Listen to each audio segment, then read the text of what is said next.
فرمایا ہان و ہان این راز را با قسم گوئے گرچہ شاہ استو کند بس جستجوئے. خبردار خبردار، ہان و ہان، خبردار خبردار، یعنی طبیب کہہ رہا ہے مریض کو خبردار خبردار، یہ راز کسی سے بھی مت کہنا. این راز برا بکس مگوئے، کسی سے بھی مت کہنا. بی ہولڈ ہے. اور do not tell anyone this secret, یہ جو راز ہے نا یہ کسی کو نہیں بتانا. Tell no one this secret. گرچہ شاہ استو کنت بس جستجوئے، اگرچہ بادشاہ ہی تجھ سے پوچھے اور سوال کرے تو اس کو بھی مت بتانا، بادشاہ سے بھی مت کہنا. اب راز کی بات دیکھیں، راز کے حوالے سے اب یہ آ رہا ہے، پہلا شعر ہے، آگے اب اس کو لے کے چلیں گے. یہ راز اپنے اندر رکھو. تو behold tell no one this secret گرچہ شاہ استو کنت بس جستجوئے، اگرچہ not even the king should question you, not even the king should question you. چاہے بادشاہ بھی تجھ سے پوچھے. بھئی راز تو ایسے ہی ہونا چاہیے، چاہے بادشاہ ہو یا غلام ہو، کوئی بھی پوچھے راز نہ کھلے. راز جب ہی راز رہتا. ہم پہلے اس پر کچھ گفتگو کر چکے ہیں کہ جو اسرار ہوتے ہیں نا، ان کو بھی دیکھیں. ہمارے جو یہ صوفیہ ہیں، بزرگان ہیں، انہوں نے قصے کہانیوں کی صورت میں اس کے رنگ میں پیش کیا، صاف صاف نہیں بتایا. اسرار ہیں، حکمتیں ہیں، تو اس سے کیا ہوا ہے، اس کا اٹریکشن بڑھ گیا، ویلیو بڑھ جاتی ہے. تو راز کو اس طرح نہیں اوپن کر دیا جاتا.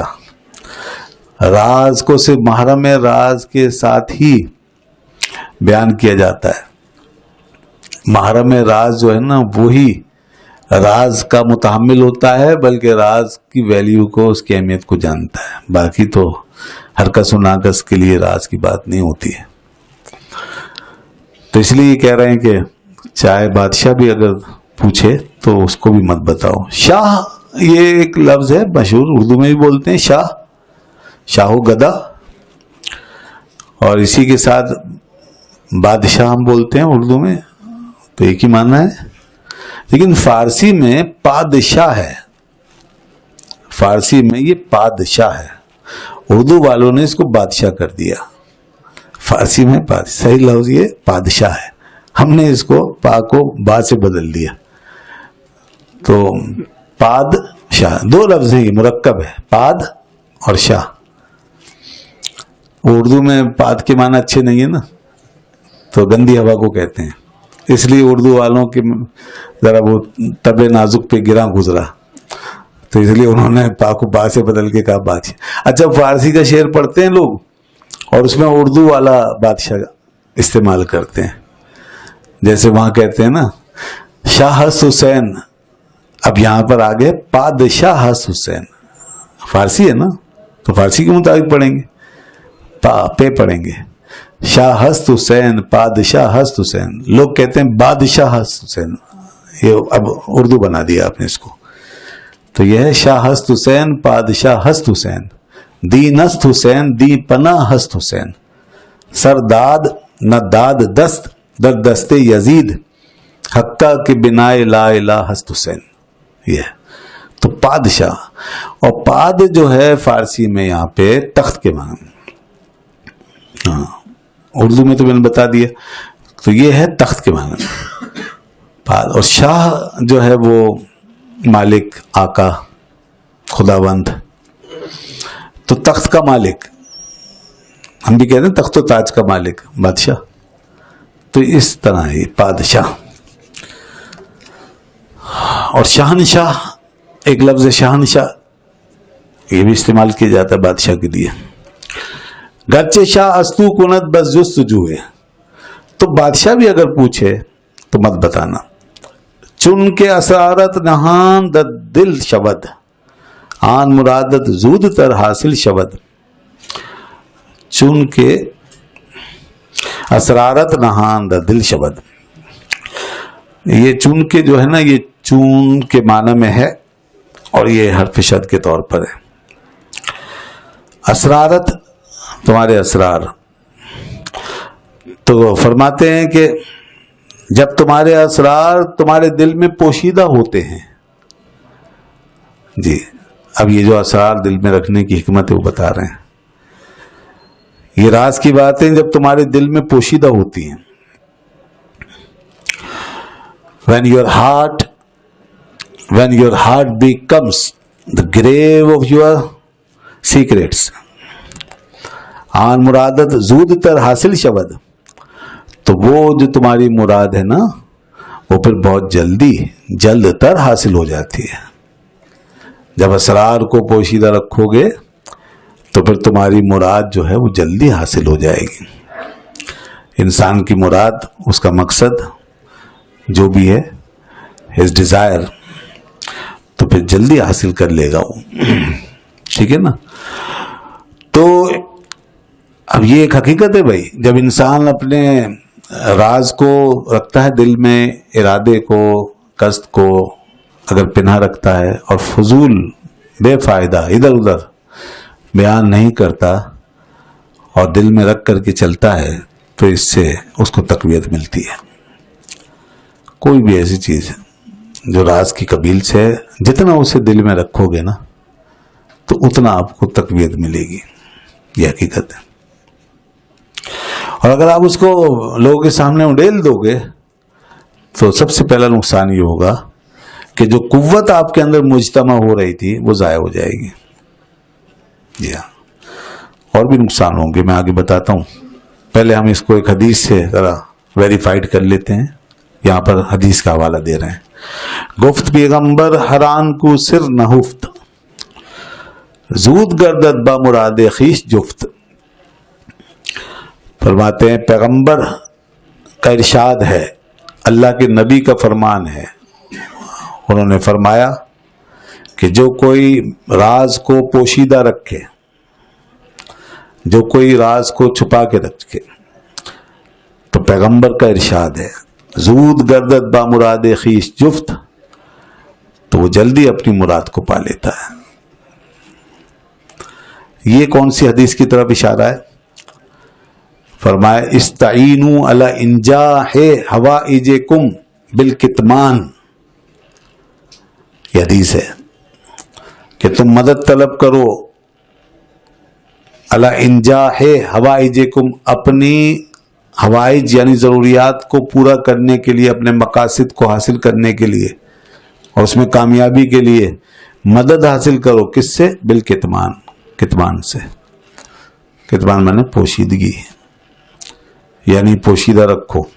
جو چاہتے ہو اس کو دل میں چھپا کر رکھو، پوشیدہ رکھو، ظاہر مت کرو. پہلے ابھی کچھ ہوا ہے نہیں، تیاری کچھ نہیں ہے، اسباب جمع نہیں ہوئے، ایک قدم آگے اٹھایا نہیں کہ سب کچھ پہلے سے لا کے بیان کرنا شروع کر دیا. دل میں خیال آیا اور لوگوں کے سامنے بس اس کا اظہار شروع ہو گیا. تو گفت پیغمبر حران کو سر نہفت. The prophet said that everyone who hides his secret، جو اپنے سیکریٹ کو، اپنی ان موسٹ تھاٹ کو جو چھپا لے، زود گردد با مراد خویش جفت، بہت جلدی وہ مراد کو پہنچ جائے گا.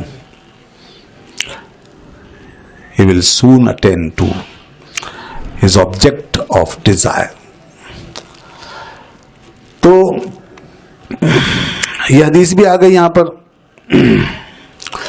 اور اس طرح مختلف الفاظ کے ساتھ یہ حدیث آئی ہے. ہاں اب دیکھیے اس میں نے جیسے پہلے بتایا کہ راز جب آپ چھپا کے رکھتے ہیں نا، اپنے ارادے کو، اپنے راز کو مخفی رکھتے ہیں، اس سے آپ کے اندر خود بخود ایک تحریک اور جذبہ بڑھتا رہتا ہے کہ مجھے یہ کرنا ہے، قدرتی طور پہ. اور جب آپ اس کو ظاہر کر دیتے ہو, ایکسپریس کر دیتے ہو اور لوگوں کے سامنے ڈال دیتے ہو, تو پھر وہ چیز آپ کی نظر میں خود ہی بے وقت ہو جاتی ہے. آپ جس سرپرائز کی ایک اندر سے توقع کرتے ہیں نا, وہ ختم ہو جاتی ہے. یہ جو سرپرائز دینے کی توقع ہوتی ہے انسان کے اندر, اس کی وجہ سے ایک حرارت پیدا ہوتی ہے, ایک قوت پیدا ہوتی ہے, قوت ارادی بنتی ہے کہ میں ایسا کام کروں کہ لوگوں کو حیران کر دوں اور لوگ اس کو دیکھ کر کے متاثر ہوں. لیکن جب آپ نے پہلے سے کھول دیا تو اب آپ کے اندر ہی اندر آپ کے یہ جذبہ سرد ہو جائے گا کہ بھائی پتہ تو ہے سب کو. ایک تو یہ ہوا نقصان. دوسرا نقصان یہ ہوگا کہ آپ کو نہیں معلوم کہ آپ کا دشمن کون ہے. آپ نے بتا دیا اور لوگوں نے اس کے خلاف سازشیں شروع کر دی, کانسپریسیز جو ہیں وہ شروع ہو گئیں, حاسدوں نے اپنی تیاریاں شروع کر دی, دشمنوں نے اپنا انتظام شروع کر دیا, روکنے والوں نے اپنا کام شروع کر دیا. پتہ چلا کہ ابھی کیا کرایا کچھ بھی نہیں اور پوری دنیا پہلے سے الرٹ ہو گئی, گویا کہ آپ نے کسی کام کو کرنے سے پہلے اس کی رکاوٹوں کا انتظام کر لیا ہے جی. تو یہ کیا بات ہوئی, راستے پہ چلے نہیں اور بیریئر پہلے آپ نے جمع کروا دیے. تو اس طرح نقصان ہو جاتا ہے اور اکثر پھر وہ کام نہیں ہو پاتے. لہذا اگر کوئی ایسی بات ہے جس میں مشورہ طلب کرنا ہے تو صرف ان لوگوں سے مشورہ کیجئے جو اس کے اہل ہیں, اور اگر کوئی ایسی بات ہے کہ جس میں آپ کو کسی کی مدد چاہیے تو صرف اسی کانٹیکٹ میں, اسی کے کانٹیکٹ میں جائیے, اسی کے چینل پہ جائیے آپ جس سے آپ کو مدد چاہیے, اگر آپ کو اس میں مدد کی ضرورت ہے تو. اور اگر بات ہے آپ کے مقامات کی, آپ کی پوشیدہ کیفیات کی, آپ کا کوئی روحانی معاملہ ہے, آپ کو کوئی چیز روحانی طور پہ حاصل ہوئی ہے, خواب کی صورت میں, بشارت کی صورت میں, روحانی واردات کی صورت میں, قلبی کیفیات کی صورت میں, کوئی بھی ایسی چیز جو ایک سالک کو ضرور مہیا ہوتی ہے, تو پھر اس کے لیے تو بہت احتیاط کی ضرورت ہے. یہ اللہ کی امانت ہے.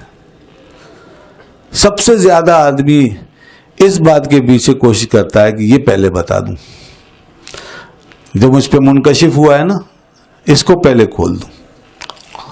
اور اس کی ہرس تو ایسی ہے کیونکہ اس کا جو بینیفٹ ہے نا بہت زیادہ ہے. ہاں, اس میں روحانی مقام حاصل کرتا ہے آدمی, یعنی لوگوں سے منواتا ہے, اور اس میں پھر لوگوں کی عقیدت کا مرکز بنتا ہے. تو شیطان سب سے زیادہ اس کے اوپر آپ کو آمادہ کرتا ہے, اکساتا ہے کہ یہ کام کرو, بتاؤ جلدی سے. یہاں تک کہ اس میں اتنی دلچسپی ہے ہماری کہ ہاں اکثر بیشتر لوگ, خاص طور پہ آج کے دور میں, جھوٹی چیزیں گڑ گڑ کے, خواب گڑ گڑ کے, الٹے سیدھے کشف بیان کرنا, الٹے سیدھے کشف لانا, روحانی باتیں کرنا, اپنے ایسے جھوٹے مقامات بتانا, میں یہ دیکھ رہا ہوں, وہ دیکھ رہا ہوں, مجھے اس سے بشارت مل رہی ہے, اس سے بشارت مل رہی ہے. اب آپ غور کریں ذرا کہ جب سچائی کے ساتھ یہ چیزیں بیان کرنا منع کیا گیا ہے تو پھر جو پہلے ہی جھوٹ کا پلندہ ہے اور ہے اس کے پاس کچھ بھی نہیں اور وہ بیان کیے جا رہا ہے, تو پھر اس کو تو یہاں بھی مار پڑنی چاہیے اور آخرت میں تو پڑے گی پڑے گی. تو اس لیے ایسے مکاروں کی باتوں میں نہیں آنا چاہیے. ہاں, اپنے مشائخ سے, ہاں ویسے بزرگوں سے بیان کر دیں جو آپ کی دستگیری کر سکیں, اپنے شیخ سے بیان کر دیں.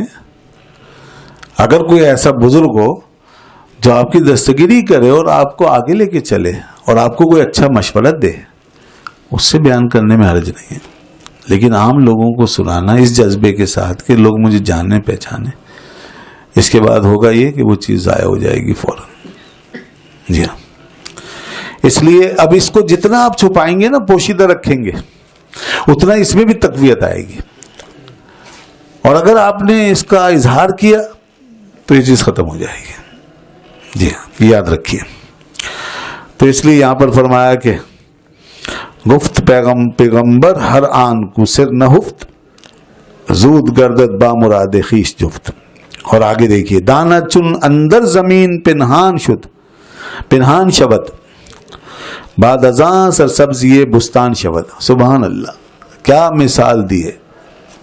میں نے پہلے بتایا تھا کہ مثال ایسی آتی ہے پھر کہ ہم سوچتے ہیں بھائی ہم کہاں کھڑے تھے, ہم کہاں رہ گئے. یہ تو بڑی واضح چیز ہے. جیسے آفتاب آمد دلیل آفتاب. اب یہ اس حوالے سے کہ ایک چیز پوشیدہ رہ کر کیا کمال دکھا سکتی ہے. بظاہر یہ مضمون بڑا مشکل ہے لیکن مثال سے ایسا آسان کیا کہ سبحان اللہ. فرمایا دانے کو دیکھو جو زمین میں جاتا ہے. دانا چن اندر زمین پنہان شبد.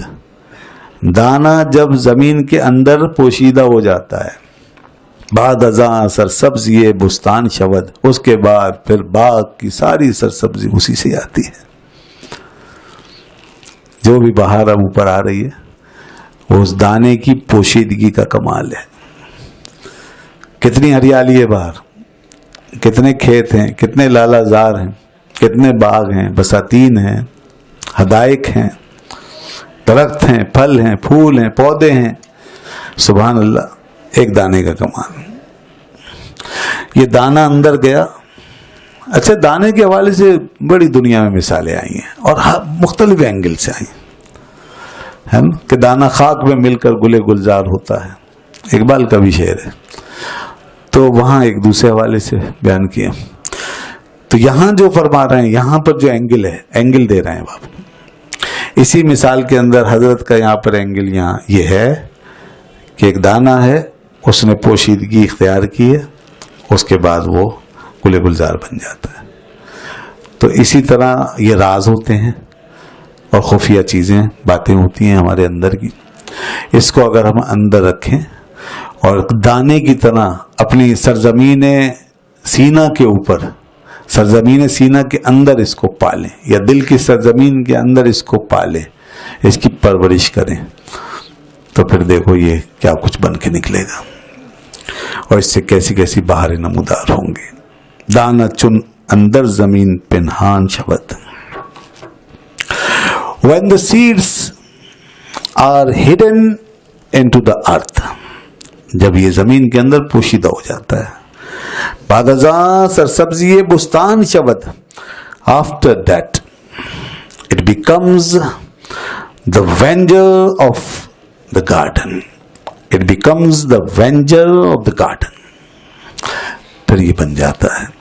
غالب نے بھی سرسبزی کو دیکھ کر ایک شعر کہا تھا جب ہریالی دیکھی تھی لکھنؤ کے سفر میں وہاں جاتے ہوئے, تو اس سے ایک تخیل بنا اور کہا سب کہاں کچھ لال و گل میں نمایاں ہو گئی, سب کہاں کچھ لال و گل میں نمایاں ہو گئی, خاک میں کیا صورتیں ہوں گی کہ پنہاں ہو گئی. دراصل یہ وہ عظیم صورتیں جو خاک میں گئی ہیں ان کا کچھ پرتو, کچھ جمال, کچھ عکس لال و گل کی صورت میں باہر آ گیا ہے.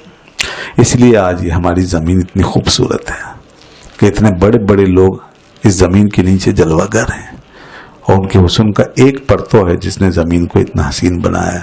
اور کہہ رہے ہیں سب کہاں, وہ سب اگر ایسے اپنے جمال دکھاتے ہوئے باہر آتے تو یہ زمین جنت سے بھی زیادہ حسین ہوتی. تو بہرحال یہ سب دیکھو ایک چیز کو, فینومینا کو دیکھ کر کے اس سے آئیڈیا بنا رہے ہیں. یہ ہے امیجینیشن, ٹھیک ہے نا. اور اس کے بعد ایک اور اسی طرح کی مثال ہے. اچھا دانے پہ یاد آیا, آپ ہی کے آگے اشعار میں آئے گا ایک مضمون, اور بھی پتہ نہیں کتنے مضمون آئیں گے.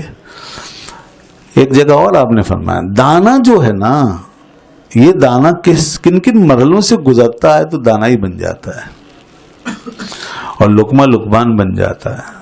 اب یہ دوسرا اینگل ہے.